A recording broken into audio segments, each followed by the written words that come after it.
యేసు ప్రభు వారు వచ్చారు కాబట్టి ప్రజలందరూ వచ్చారు. ఆ ప్రజలకి చక్కని దేవుడి మాటలు చెబుతూ ఉన్నాడు. ఆ ప్రజలు ఆ మాటలు వింటూ ఉన్నారు. ఈ లోపు కొందరు ఊర్లో పెద్దవాళ్ళు, శాస్త్రులు, పరిసయ్యులు లాంటి వాళ్ళు, పెద్ద పెద్ద వాళ్ళు, దేవుణ్ణి పూజించేవారు, ఆరాధించేవారు, దేవుని మాటలు ప్రజలకు చెప్పేవాళ్ళు, పెద్ద పెద్దోళ్ళు వ్యభిచారంలో పట్టబడిన ఒక అమ్మాయిని రాళ్ళు తీసుకుని కొట్టుకుంటూ తరుముకుంటూ యేసు ప్రభువు దగ్గరికి తీసుకొచ్చారు. ఆ అమ్మాయి కింద పడి మీద పడి పాపం యేసు ప్రభు పాదాల దగ్గర పడిపోయింది. వాళ్ళు ఊరిలో పేరున్న వాళ్ళు, ఊరిలో విలువ ఉన్న వాళ్ళు, దేవుని ధర్మశాస్త్రాన్ని బోధించేవాళ్ళు, మంచి బోధించేవాళ్ళు, నీతిని బోధించేవాళ్ళు ఆ అమ్మాయిని పట్టుకుని వ్యభిచారం చేస్తుండగా పట్టుకుని, ఆనాడు ధర్మశాస్త్రంలో వ్యభిచారం చేసి అమ్మాయిని రాళ్ళతో కొట్టి చంపాలని ఆనాడు శాస్త్రం ఉంది. ఆ శాస్త్రాన్ని ఆధారం చేసుకుని ఈ రాళ్ళు పట్టుకుని కొట్టుకుంటూ తరుముకుంటూ వస్తే ఆ అమ్మాయి పరిగెత్తి ఆలయంలో ఉన్న యేసు వారి యొక్క పాదాల దగ్గరికి వచ్చి పడిపోయింది. అప్పుడు వాళ్ళందరూ అన్నారు, బోధకుడా, నువ్వు నీతిమంతుడివి, పరిశుద్ధుడివి, పాపం లేని వాడివి, యథార్థవంతుడి అంటున్నావు కదా, ఈ అమ్మాయి వ్యభిచారంలో పడిపోతే మేము పట్టుకున్నాం, వ్యభిచారం చేస్తూ ఉంటే మాకు దొరికిపోయింది, మరి మన శాస్త్రాలు చెబుతాయి కదా ఏమని, వ్యభిచారంలో చేస్తున్న మనిషికి రాళ్ళతో కొట్టి చంపాలి అని శాస్త్రాలు చెబుతున్నాయి, మరి నువ్వేం చేస్తావని యేసు ప్రభు వారిని అడిగారు. అప్పుడు ఆయన కళ్ళెత్తి అందరూ చూసి, మీలో పాపము చేయని వాడెవడో మొదటగా ఈమె మీద రాయేయండి అని అన్నాడు. అమ్మా వింటున్నారా? యేసు స్వామి వారు అన్న మాట ఏంటంటే, మీలో ఎవరైనా పాపము లేని వాడు ఉంటే ఆమె మీద రాయేయండి అని మరలా నేల మీద వంగి ఏదో ఆయన రాసుకుంటున్నాడు. పిల్లవాడు మొదలుకొని పెద్దవాళ్ళ వరకు కూడా అందరు రాళ్ళు పట్టుకొచ్చారు ఈయన చంపేయడానికి. ఎప్పుడైతే యేసు స్వామి వారు నీలో పాపము లేనివాడు రాయేయండి అన్నాడో, అందరి చేతిలో రాళ్ళు ఉన్నాయి, కానీ వాళ్ళందరూ పాపం చేసిన వాళ్ళే, వాళ్ళందరూ తప్పు చేసిన వాళ్ళే. ఈ రాళ్ళన్నీ ఆ కింద పడేసి, అమ్మో నేను పాపం చేశాను, నేను రాయేయలేను, నేను పాపం చేశాను, పిల్లలు మొదలుకొని వృద్ధుల వరకు కూడా వాళ్ళ మనస్సాక్షి గర్తిస్తే రాళ్ళు కింద పడేసి వెళ్ళిపోయారు. మీరు గమనించండి, ఒక అమ్మాయి పాపములో పట్టుకున్న అమ్మాయిని శిక్షించడానికి ఎవ్వరికి అధికారం లేదు. అందరూ పాపులే, అందరూ పాపం చేసిన వాళ్ళు, పాపుల్ని ఎవడు శిక్షిస్తాడు?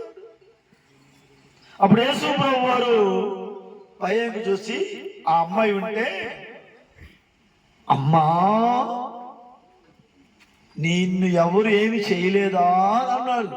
అంటే నిన్నెవరు రాళ్ళు కొట్టి చంపలేదా, నీ మీద ఎవరు రాయలేదా అని అన్నాడు. అప్పుడు ఆమె అంటుంది, అయ్యా నన్ను ఎవరు రాయేసి కొట్టలేదు అయ్యా అన్నాడు. అంటే ఎందుకు కొట్టలేదు? ఆమె కడుపు మంటకో బతుకు తెరువు కోసం ఏదో తప్పు చేసింది. ఆ తప్పు చేసినామని చంపట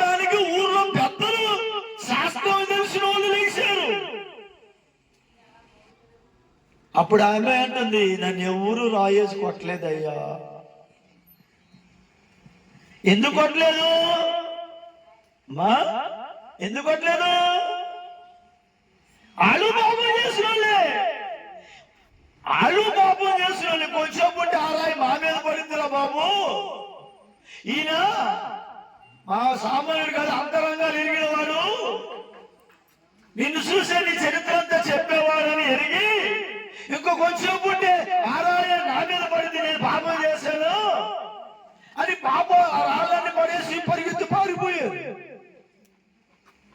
అప్పుడు అంటున్నాడు యేసయ్య అమ్మాయితో, అమ్మా నేను కూడా నిన్నేమీ శిక్షించను, ఈ రోజు నుంచి ఇక పాపం చేయకమ్మా. ఈ రోజు నుంచి ఇంతవరకు చేసిన పాపాలు చాలు, ఇక ఈ రోజు నుంచి పాపం చేయకమ్మా.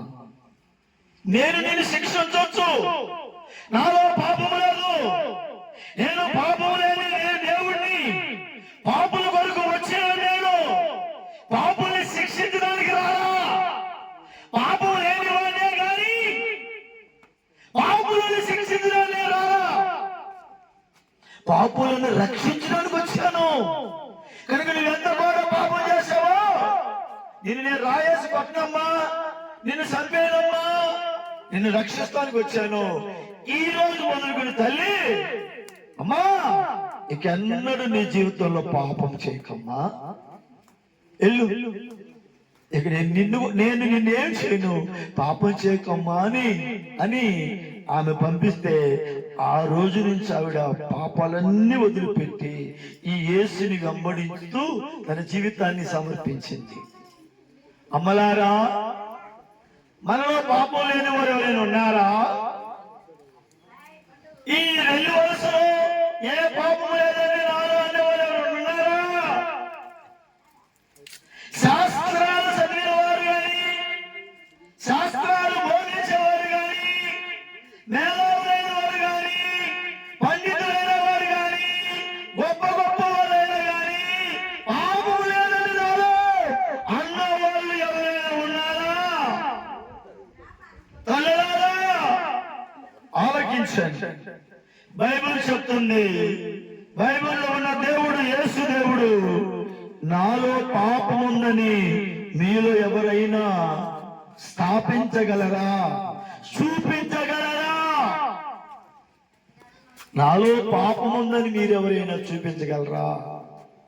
ఎవరు లేరు. ఆయన అన్నాడు, నేను పరిశుద్ధుణ్ణి, నాలో పాపము లేదు. కానీ పరిశుద్ధుడైన దేవుడు ఈరోజు నిన్నెందుకు శిక్షించరా? నిన్నెందుకు శిక్షించరా? నిన్నెందుకు శిక్షించరా? పాపములో ఉన్న మనల్ని శిక్షించే హక్కు ఆయనకు ఉంది. కానీ శిక్షించకుండా ఆయన ఏమంటున్నాడు, అమ్మా అమ్మా నీ గుమ్మ ముందుకు వచ్చి, నీ ఇంటి ముందుకు వచ్చి, నీ వీధిలోకి వచ్చి, తల్లి పాపము చేయకమ్మా, ఒకవేళ నీ పాపాలు ఎవరంటే నేను క్షమిస్తా, నీ పాపములను నేను క్షమిస్తా. తల్లి తమ్ముడా, ఒకవేళ ఎంత ఘోర పాపమైనా నేను క్షమిస్తా. నా వైపు రామ్మా, నా దగ్గర అమ్మా, పాపి కోసం నేను వచ్చానమ్మా అని అంటమే కాకుండా నీ పాపాలకు వచ్చే శిక్ష నేను నా భుజాలుగా చేసుకున్నానమ్మా. నీ తలతో చేసేవే చెడ్డ తలంపులతో నిండిపోయి నీ తలతో పాపానికి ఆయన తల మీద ముళ్ళ కిరీటం పెట్టించుకున్నాడమ్మా. నీ చేతుల్లో చేసేవే పాపానికి ఆయన చేతిలో మేకులు కొట్టించుకున్నాడమ్మా. నీ కాళ్ళతో నా కాళ్ళతో చేసేవే కాళ్ళతో పాపాలు తిరిగి ఎల్లకోడి స్థలాలు తిరిగి చేసేవే ఆ కాళ్ళతో పాపాల కోసం ఆయన కాళ్ళలో మేకులు కొట్టించుకున్నాడమ్మా. మన హృదయంతో చేసేవే దురాలోచనలు, చెడ్డ ఆలోచనలు, చెడ్డ తలంపులతో చేసే పాపాలకి ఆయన హృదయంలో మళ్ళీ పోటు పొడిచేయడమ్మా. ఈపుతో చేసేవే పాపానికి వీపి కొడుకుని గాని నిద్రపోతూ గాని పలుకుని పాపాలు చేసేవే ఆయన వీపంతా కొడ దెబ్బలతో నాగట సాళ్ళు వలే నాకు చూస్తుంది కదా మన పొలంలో సాగులు కాబట్టి అలాగే వీపంతా చీల్చేరమ్మా. ఆయన మన కోసం గాయాలయ్యాడమ్మా, దెబ్బలు తిన్నాడమ్మా. ఇదిగో నువ్వు పాపి నిన్ను రక్షించడానికి, నీ పాపంలో నిన్ను విడిపించడానికి ఆయన బాధపడ్డాడమ్మా. కానీ మీరు ఆలోచించండి, నా కోసం దెబ్బలు తిన్న వాళ్ళు ఎవరైనా ఉన్నారా? నా పాపాలు తీసివేయడానికి నన్ను రక్షించగలిగిన వారు, నా కోసం దెబ్బలు తిని చనిపోయిన వాళ్ళు ఎవరున్నారని నువ్వు ఆలోచించమ్మా. ఆయన దెబ్బలు తింటమే కాదు, చనిపోవడమే కాదమ్మా, సమాధి చేస్తే 3వ రోజు తిరిగి లేచాడమ్మా. దేవుని సోదరు చెప్పండి, సమాధిలో నుంచి బయటకు వచ్చిన దేవుడు. హల్లెలూయా. యేసయ్య దగ్గర మీ పాపాలు క్షమించబడతాయి. అమ్మా, ఒకవేళ మీరు రాకపోతే ఏంటి నష్టం అని మీరు అడిగితే ఉంది నష్టం, గొప్ప నష్టం ఉంది. ఏంటి నష్టం తెలుసా? ఏదో రకంగా బతికి చచ్చిపోతాం, పెద్ద బ్రహ్మాండమే కదా, చచ్చిపోతాం. రోజు సాగుంటూ ఉంది. పుట్టేమో, పుట్టిన వాడు గిట్టగా చచ్చిపోతాడు ఓ రోజున. అయితే నీ ఆత్మ ఎక్కడికి వెళ్ళిద్దమ్మా? ఆత్మకు చావు లేదు. అవి దెయ్యాలు అవ్వమ్మా. చాలా మంది చచ్చిన దెయ్యాలు ఎవరు? దెయ్యాలు కాదు అసలు. చచ్చినోడు దెయ్యాలు కాదమ్మా. చచ్చినోడు దేవుడి దగ్గరికి వెళ్తాడు, తిరిగి భూమి మీద రాడు. దేవుడి దగ్గరికి వెళ్ళిపోయాడంటే ఆయన తీర్పు ఉంటాడు, న్యాయ తీర్పు ఎదురు చూస్తూ ఉంటాడు అంతే. యేసయ్య ఉన్నాడమ్మా, మీ పాపాలు క్షమించే దేవుడు ఉన్నాడు. ఆయన నమ్ముకోండి, మీ పాపాలు కడుక్కోండి. దేవుడి మిమ్మల్ని చల్లగా దీవించును గాక. ఆమేన్.